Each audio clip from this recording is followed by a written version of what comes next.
Salam sejahtera untuk Anda semua. Om Swastiastu, Namo Buddhaya, salam kebajikan, dan salam Pancasila. Selamat berjumpa kembali dengan saya, Bapak Saifuddin Zuhri, di dalam mata kuliah Pendidikan Pancasila. Para peserta pembelajar yang saya banggakan, saya berharap Anda semua dalam keadaan sehat, sehingga kita bisa mengikuti pembelajaran online ini dengan lancar dan baik. Pada pertemuan ini merupakan pertemuan pertama.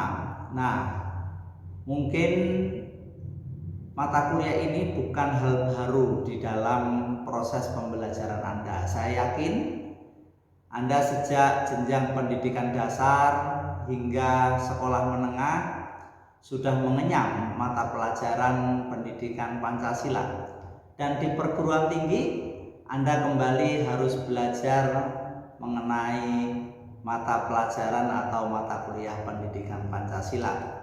Nah, para peserta pembelajar, sebelum lebih jauh kita akan mengurai di dalam pertemuan pertama ini, saya lebih dulu mengajukan pertanyaan kepada Anda. Apa kesan Anda ketika mendengar Pancasila dan diajarkan kembali di bangku kuliah? Saya yakin Anda memiliki kesan yang beragam. Ada mungkin kesan yang bosan atau jenuh karena lagi-lagi harus belajar hal ini. Mungkin ada yang marah dan khawatir, mungkin ada yang tetap bersemangat karena proses di pendidikan tinggi tentu berbeda dengan jenjang pendidikan sebelumnya. Tapi semuanya kembali kepada Anda, karena latar belakang Anda, lingkungan Anda, pengalaman Anda sangat mempengaruhi bagaimana kesan Anda belajar pendidikan Pancasila. Nah, di era seperti ini, apalagi Anda mungkin generasi milenial, harus belajar lagi dengan pendidikan Pancasila. Namun, apapun perasaan Anda, apapun kesan Anda, apakah di dalam kehidupan bersama ini, apa risikonya jika tidak ada hal yang kita sepakati untuk membina kehidupan bersama ini secara damai? Nah, saya bisa memahami, mencoba untuk menerka bagaimana kesan yang ada dalam benak Anda ketika menghadapi pendidikan Pancasila ini. Menurut saya ada beberapa sebab mengapa orang ada kesan yang mungkin beragam mengenai pendidikan Pancasila ini. Pertama, mungkin ada yang trauma dengan rezim masa lalu, khususnya rezim sebelum era reformasi, yaitu Orde Baru. Kita tahu bahwa di dalam sejarah Indonesia, bangsa ini pernah dipimpin oleh seorang presiden yang berkuasa lebih dari 32 tahun. Tentu Pancasila sebagai pandangan hidup, sebagai ideologi, sebagai dasar negara pernah dilakukan indoktrinasi terhadap warga bangsa ini. Bukan Pancasilanya yang salah, tapi metode dan cara indoktrinasi itulah yang memungkinkan memunculkan kesan tertentu terhadap apa itu Pancasila. Kedua, kita tahu bahwa di era sekarang ini menguat identitas politik di Indonesia atau politik identitas di Indonesia. Orang memilih menentukan siapa presidennya, apa partai politiknya, sangat dipengaruhi oleh referensi-referensi atau rujukan-rujukan individu. Entah itu keyakinan agama, fanatisme kelompok, background kultur dan etnis tertentu, itu sangat mewarnai bagaimana orang menentukan choice, menentukan pilihan di dalam orientasi politiknya. Dan di era sekarang, ikatan-ikatan primordial itu entah suku, entah etnis, entah kelompok, dan yang paling dominan adalah agama, sangat menentukan orientasi politik seseorang. Dan identitas itu akhir-akhir ini menguat. Nah, ini tentu saja akan mempengaruhi cara pandang kita terhadap Pancasila. Ketiga adalah pragmatisme politik. Kita tahu bahwa sistem demokrasi sudah kita sepakati bersama sebagai cara untuk menentukan pemilih, menentukan pemimpin di negeri ini. Tetapi di dalam proses dan prosedur demokrasi kita tahu bahwa sering sekali baik calon yang dipilih atau pemilik hak suara sering terjebak di dalam kepentingan-kepentingan dan pertimbangan praktis seperti ekonomi, kekuasaan sesaat, akses, dan lain sebagainya. Tentu ini kita tahu mewarnai proses-proses demokrasi di negeri ini. Ini tentu akan mempengaruhi bagaimana cara pandang kita terhadap dasar dan ideologi negara. Dan keempat adalah globalisasi. Kita tahu bahwa baik secara geopolitik maupun geostrategi, posisi bangsa Indonesia berada di persilangan dan sistem negara kita adalah negara yang sangat terbuka. Sehingga infiltrasi, pengaruh, dampak dari globalisasi masuk jauh di dalam kehidupan bersama kita. Itulah mengapa hari ini, mengapa bendera-bendera globalisasi yang diwakili oleh korporasi transnasional, perusahaan-perusahaan besar, negara-negara maju dan dominan sangat berpengaruh dan hadir di dalam kehidupan kita sehari-hari. Nah, tentu ini akan membawa dampak dan pengaruh terhadap cara pandang terhadap identitas kita sendiri. Kita hanyut, kita masuk di dalam atmosfer globalisasi yang menyebabkan siapa diri kita kadang susah untuk dirumuskan. Nah, para peserta pembelajar, Anda semua akan saya ajak untuk berkontemplasi, berefleksi, merenungkan kehidupan kita bersama. Dan satu-satunya dokumen yang kita sepakati hingga hari ini dan sudah teruji dalam proses sejarah panjang, Pancasila. Mau tidak mau, suka tidak suka, Anda ikhlas atau tidak, inilah satu-satunya dokumen yang kita sepakati bersama untuk mengikat kehidupan bersama di ruang dan waktu yang bernama Indonesia. Nah, para peserta pembelajar, mungkin saya akan berseloroh dengan kalimat atau pernyataan yang sedikit informal. Penting nggak sih Pancasila bagi hidup kita?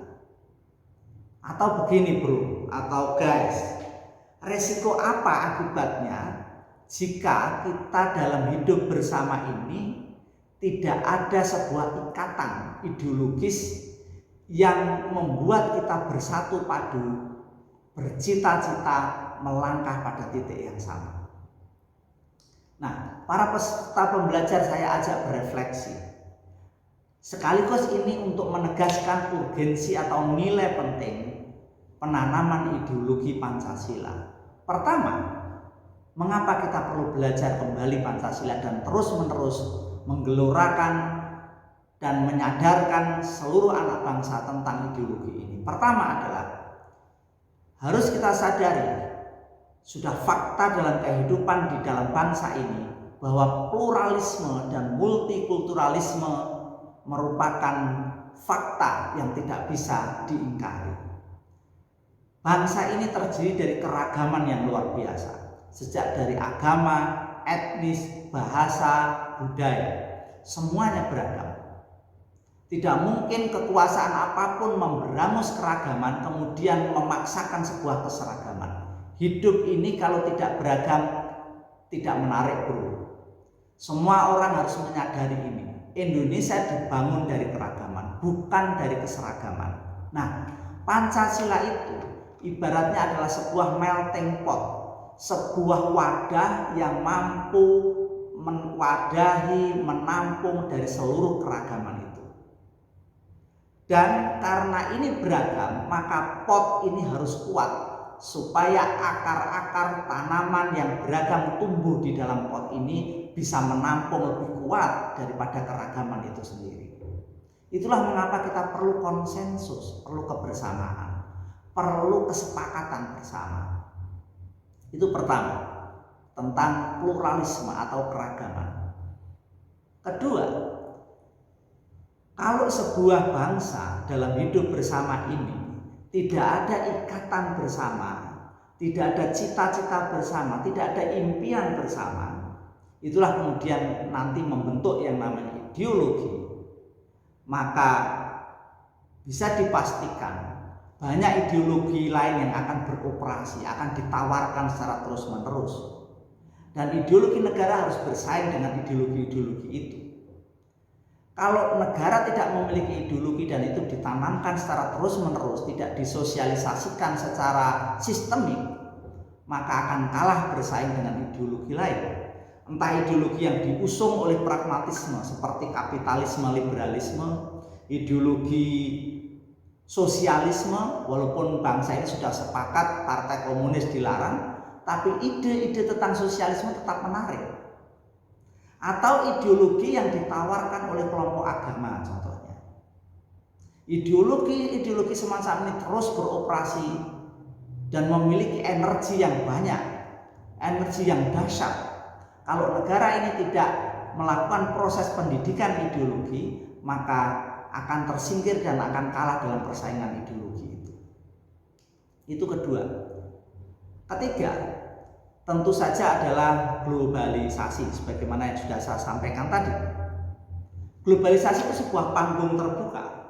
Siapapun bisa tampil, siapapun bisa mementaskan diri di panggung terbuka ini. Nah, karena ini sebuah panggung yang terbuka, maka seluruh bangsa punya kesempatan yang sama. Nah, dalam konteks ideologi Pancasila, bangsa ini memiliki kewajiban menanamkan itu pada warga negaranya sendiri. Karena kalau tidak, warga negaranya akan terpesona, akan hanyut di dalam rayuan-rayuan ideologi besar dunia yang tampil ke panggung-panggung itu. Memang ideologi Pancasila adalah khas Indonesia, unik ada di Pulau Nusantara. Tetapi panggung globalisasi juga menyediakan keunikan itu. Kita berhak menampilkan kekhasan diri kita, identitas kita. Nah, kalau tidak, maka kita akan tergerus oleh proses-proses globalisasi itu. Mungkin di aspek budaya kita sudah bisa menyaksikan hari ini. Siapa sesungguhnya diri kita sangat sulit untuk dirumuskan. Karena pop culture, budaya bangsa-bangsa yang lebih energik menggerus di dalam ruang-ruang media kita. Budaya-budaya Korea, India, Barat, Timur Tengah hari ini menjejali di ruang-ruang media sosial kita, ruang-ruang media publik kita. Nah, kalau tidak ada proses penanaman ideologi, maka lama-kelamaan akan luntur dan memudar. Nah, itulah alasan yang ketiga, gerusan dari globalisasi. Keempat adalah di dalam proses penanaman ideologi kita harus belajar dari kesalahan masa lalu. Rezim otoriter Orde Baru telah gagal menanamkan ideologi bersama sebagai bagian dari identitas bangsa kita. Selama Orde Baru, ideologi Pancasila lebih dipahami sebagai bagian dari instrumen kekuasaan. Dan itulah mengapa saya bisa memahami mengapa dulu pada rezim Orde Baru banyak warga negara yang merasa tersingkir dalam pemaknaan Pancasila. Pancasila identik sebagai milik penguasa, sementara masyarakat, petani, nelayan, tukang becak, buruh, swasta seakan-akan tidak berhak memaknai dan menafsirkan Pancasila. Nah, inilah mengapa ruang-ruang publik pada era itu sangat didominasi oleh negara.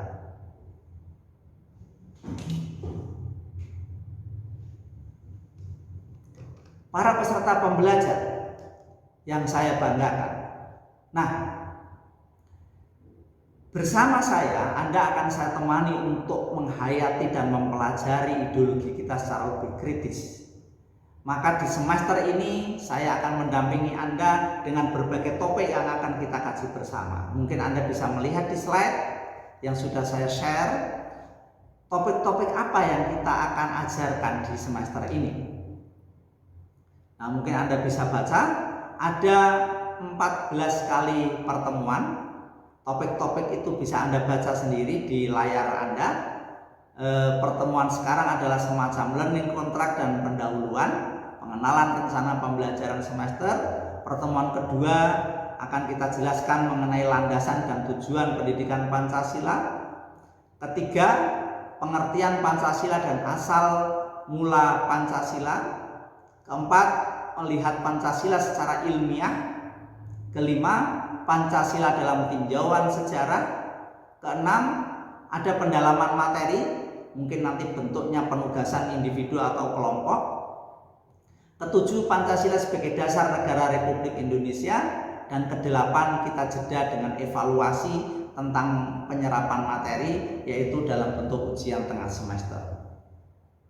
Setelah ujian tengah semester, pertemuan ke-9, kita ada ideologi Pancasila di antara ideologi lain di dunia. Jadi di dalam materi topik ini kita nanti akan petakan, akan deskripsikan bagaimana peta ideologi di dunia ini dan di mana posisi ideologi Pancasila. Kemudian ke-9, sifat dan bentuk hubungan sila-sila dalam Pancasila, bagaimana bentuk-bentuk dan sifat hubungannya. Kemudian dilanjutkan dengan Pancasila sebagai dasar filsafat. Kemudian pertemuan ke-12, Pancasila dan etika publik. Ini akan kita bahas mengenai kasus-kasus di dalam ruang publik keindonesiaan akhir-akhir ini dan bagaimana etika Pancasila memiliki konsep untuk ditawarkan. Kemudian ke-13, kita ada case study, ada penugasan individu untuk membedah kasus yang mengemuka terkait dengan topik-topik yang terkait dalam kehidupan berbangsa dan bernegara. Kemudian nanti secara khusus akan kita telaah mengenai apa itu konsep ekonomi Pancasila. Dan ke-15 adalah penutup dan persiapan untuk menghadapi ujian akhir semester. Dan kemudian ke-16 ditutup dengan ujian akhir semester. Nah, itulah para pembelajar topik-topik yang akan kita kaji, yang akan kita pelajari bersama selama 1 semester yang akan saya dampingi di dalam mata kuliah pendidikan Pancasila. Nah, para peserta pembelajar, layaknya dalam sebuah kontrak learning atau kontrak belajar, ini adalah pertemuan perdana. Saya menginginkan pembelajaran ini, walaupun saya tahu kesan Anda tadi di awal saya konfirmasi berbeda-beda, bermacam-macam. Ada yang bosan, jenuh, ada yang khawatir, ada yang semangat. Namun apapun itu, saya menginginkan proses pembelajaran ini berjalan lancar, tertib, dan capaian-capaian pembelajaran bisa diraih. Dan salah satu indikatornya adalah Anda mendapatkan nilai terbaik. Nah, untuk itu, di dalam proses pembelajaran ini saya menginginkan ada perjanjian kontrak di antara kita supaya mengatur kerumah tanggaan kita di dalam proses pembelajaran ini. Nah, tentu saya sebagai pengampu mata kuliah ini menginginkan pembelajaran ini berjalan santai tapi serius, tetapi capaian pembelajarannya bisa diraih. Nah, oleh sebab itu para peserta pembelajar ada beberapa tawaran aturan kerumah tanggaan kelas ini. Satu, saya menginginkan kelas ini dalam proses pembelajarannya logis dan rasional. Tentu ini adalah ruang ilmiah, ruang akademik. Apapun itu semua adalah dalam kerangka rasional, logik, ya. Baik mengenai attitude Anda, perilaku Anda, proses pembelajarannya, mengemukakan pendapat, evaluasi dan lain-lain, semuanya adalah dalam kerangka logik dan rasional. Kedua, ada saling pengertian. Ya, saya menginginkan karena ini adalah kelas melibatkan banyak orang, ada proses interaksi, proses komunikasi. Saya mengharapkan kita semua ada saling pengertian. Ketiga, karena ini adalah secara usia sudah dewasa, maka saya berharap sikap Anda menunjukkan sikap yang dewasa. Berikutnya, saya minta supaya kelas ini interaktif, hidup atmosfernya, hidup diskusinya, semua aktif, maka saya menginginkan kelas ini komunikatif. Biar nyaman, ada proses-proses informasi, bertukar pesan, berpendapat dan lain sebagainya. Jadi harus komunikatif. Kelima, jujur dan sportif. Ingat bahwa ini merupakan jenis mata kuliah, termasuk jenis mata kuliah untuk membentuk watak kepribadian. Maka jujur dan sportif baik dalam proses pembelajaran maupun evaluasi akan kita utamakan.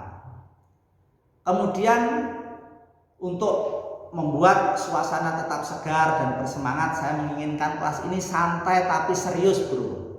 Jadi tidak apa-apa Anda berseloroh, Anda bercakap-cakap, Anda bercanda, tidak masalah. Yang penting adalah dalam koridor akademik bisa terkontrol dan tidak membatalkan dan menggugurkan proses pembelajaran. Jadi santai tapi serius. Setuju ya? Oke. Dan kemudian tertib dan disiplin. Nah, di dalam proses pembelajaran, di dalam kaidah akademik ada aturan, ada pedoman.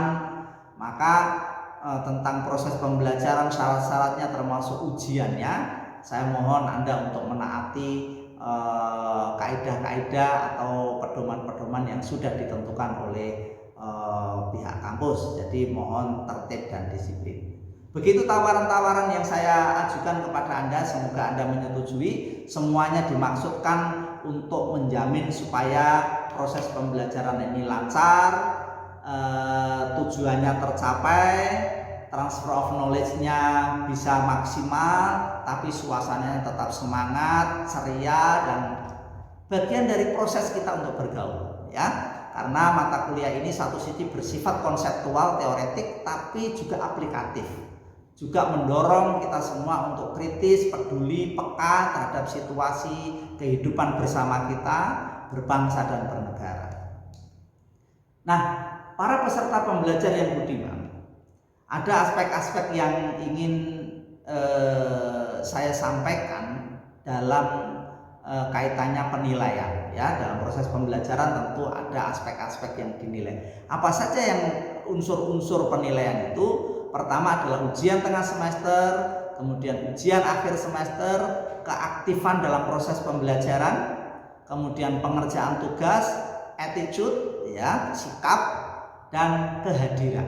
Ya, jadi ada 6 aspek itulah yang akan saya nilai dalam proses pembelajaran. Mohon menjadi perhatian para peserta pembelajar.